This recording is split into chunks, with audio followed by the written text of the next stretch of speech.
Vintage classes में आपका स्वागत है। आज के क्लास में हम लोग ब्रह्मपुत्र का अपवाह तंत्र इसके संबंध में पढ़ेंगे। इसके पिछले क्लास में हम लोग हिमालय के अपवाह तंत्र के अंतर्गत सिंधु नदी का अपवाह तंत्र, गंगा नदी के अपवाह तंत्र के संबंध में पढ़ चुके हैं। अब उत्तर भारत में तीसरा जो अपवाह तंत्र है वो ब्रह्मपुत्र नदी का है, जिसके संबंध में आज के क्लास में हम लोग विस्तृत अध्ययन करेंगे।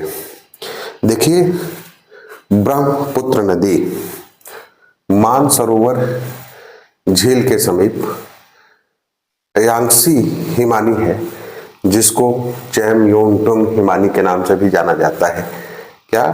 चैम योंग डुंग हिमानी के नाम से भी जाना जाता है। यांगसी हिमानी को, यांगसी ग्लेशियर को वहां से निकलती है।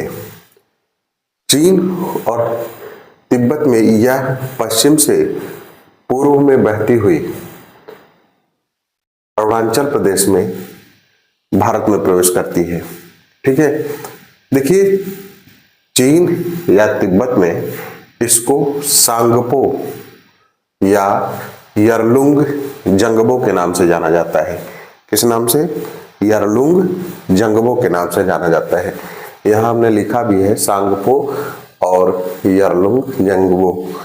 देखिए, इसकी जो कुल लंबाई है वो 2900 किलोमीटर है। जहां से निकलती है वहां से लेके बंगाल की खाड़ी तक इसकी जो लंबाई है 2900 किलोमीटर है। लेकिन अरुणाचल प्रदेश में जब यह भारत में प्रवेश करती है तो वहां से लेके बांग्लादेश में प्रवेश करने तक, अर्थात भारत में इसकी कुल लंबाई 916 किलोमीटर है। ठीक है, कितना है? भारत में ब्रह्मपुत्र की लंबाई कितनी है? 916 किलोमीटर। जहां से यह निकलती है वहां से लेके अरुणाचल प्रदेश तक यह 1100 किलोमीटर का रास्ता तय करती है। कितने का? 1100 किलोमीटर का रास्ता तय करके यह अरुणाचल प्रदेश में जो नामचा बरवा है वहां पर एक गार्ज का निर्माण करती है। यहां पर ये आके यू टर्न ले लेती है। यू टर्न लेके यहां भारत में प्रवेश कर जाती है। ठीक है, एक गार्ज का निर्माण करते हुए। तो जब यह भारत में प्रवेश करती है तो इसको सियांग या दिहांग के नाम से जाना जाता है। अरुणाचल प्रदेश में ब्रह्मपुत्र को सियांग या दिहांग के नाम से जाना जाता है। ठीक है, इसके बाद जब यह असम में प्रवेश करती है तो इसको ब्रह्मपुत्र के नाम से जाना जाता है। फिर आगे जब बांग्लादेश में जाती है तो जमुना के नाम से जाना जाता है। ठीक, अब इसका नाम याद रखिएगा, जमुना के नाम से जानी जाती है। ठीक है, फिर देखिए, जब यह भारत में प्रवेश करती है तो वहां पर इसके बाएं किनारे से दो नदियां, एक लोहित और एक दिबांग, इसकी सहायक नदी है, वो बाएं किनारे से आके इसमें मिल जाती हैं। किस किनारे से? बाएं किनारे से। तो यहाँ जो दिबांग है, दिबांग का उद्गम तिब्बत के मिसमी हिल से होके हुआ है और यह दक्षिण पश्चिम में बहती हुई आके सियांग में मिल जाती है, अर्थात यहाँ ब्रह्मपुत्र में मिल जाती है। अरुणाचल प्रदेश में इसका नाम क्या है? सियांग या दिहांग। ठीक है, तो सियांग में आके मिल जाती है। वैसे ही लोहित है, जो पूर्वी तिब्बत का जयालचू पर्वत है, पूर्वी तिब्बत का जयालचू पर्वत है, वहां से निकलती है और यहीं जहां पर दिबांग मिलती है वहीं पर आकर लोहित भी इस नदी से मिल जाती है। यह भी बाएं से मिलने वाली नदी है। ठीक, अब एक धनसिरी है। धनसिरी जो है लैसांग पर्वत चोटी से निकलती है। नागालैंड में लैसांग पर्वत चोटी है, उससे निकलकर यह जो है फिर उत्तर पश्चिम में बहते हुए असम में आके ब्रह्मपुत्र से मिल जाती है। ठीक है, अब देखिए ये लैसांग किधर से मिलती है? बाएं तरफ से मिलती है। अब दाएं तरफ से मिलने वाली कुछ नदियां हैं। ठीक, दाएं तरफ से सबसे पहले हम सुबनगिरी को देखते हैं। सुबनगिरी तिब्बत हिमालय से निकलकर अरुणाचल प्रदेश में होते हुए असम में आके ब्रह्मपुत्र में मिल जाती है और ये असम के लखीमपुर जिले में आगे किससे मिलती है? ब्रह्मपुत्र से मिलती है, क्योंकि असम में इसके मुख्य नाम जो जिसके नाम से यह विशेष रूप से चर्चित है, उसको असम में उस नाम से जाना जाता है। किस नाम से? ब्रह्मपुत्र नाम से। सुबनगिरी जो है ब्रह्मपुत्र नदी की सबसे बड़ी सहायक नदी है। कौन सी? सुबनगिरी ब्रह्मपुत्र नदी की सबसे बड़ी सहायक नदी है। अरुणाचल प्रदेश में से होकर एक नदी आती है जो असम में मिलती है इससे, इसके दाहिने किनारे से, उसको कामेंग के नाम से जानते हैं। तो इस पर 2016 में आईएएस में प्रश्न उठा था। तो अरुणाचल प्रदेश में कामेंग नदी को कामेंग नदी से नाम से जानते हैं, लेकिन ज्यों ही वो असम में प्रवेश करती है, असम में उसे जिया भरेली के नाम से जाना जाता है। किस नाम से जाना जाता है? जिया भरेली के नाम से जाना जाता है।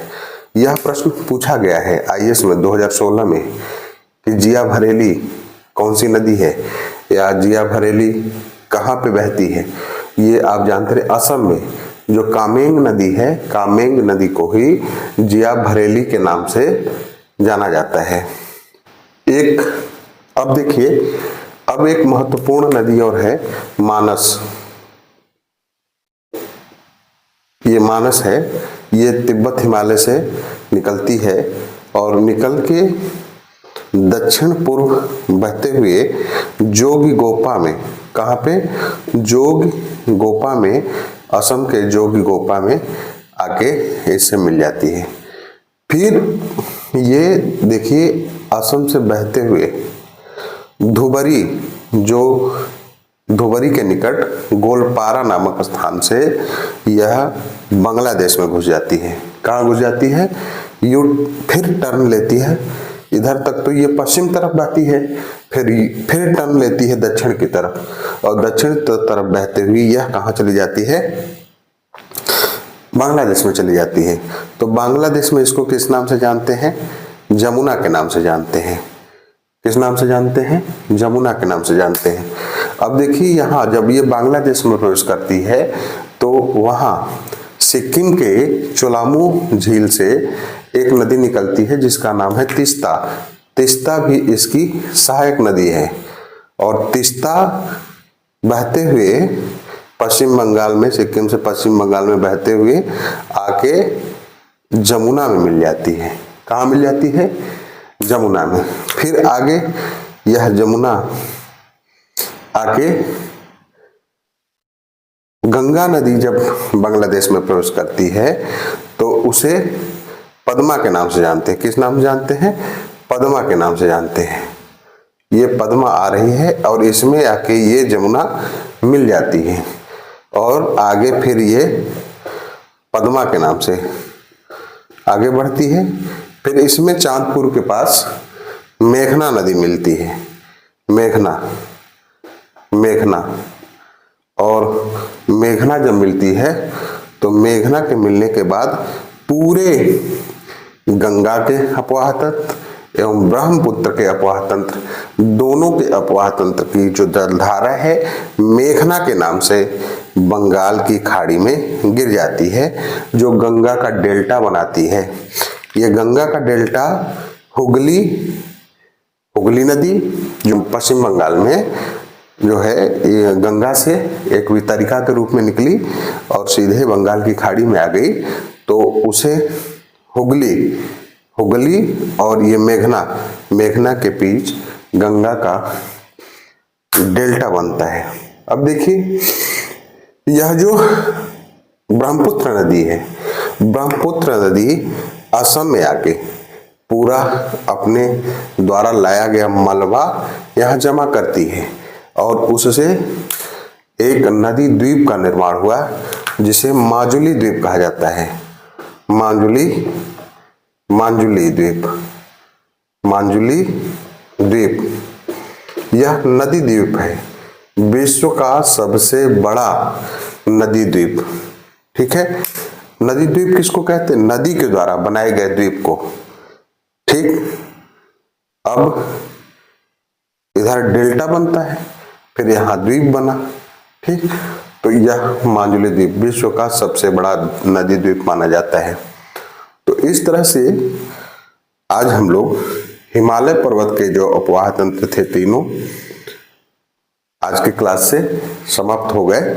इसके पहले, क्योंकि अब आपको यदि हिमालय के उत्तर भारत के अपवाह तंत्र के संबंध में या हिमालय के अपवाह तंत्र के संबंध में पढ़ना होगा, तो हमारा तीनों जो क्लास है उसको आप देखेंगे तो पूरा आपको समझ में आ जाएगा।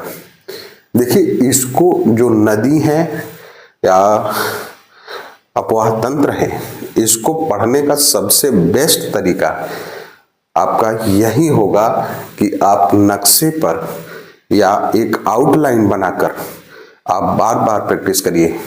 इससे मैं गारंटी लेता हूं कि आपको भूलने के चांस नहीं रहेंगे, आप कभी भूलेंगे नहीं, और नहीं तो ऐसे रटने पर आप जरूर भूल जाएंगे।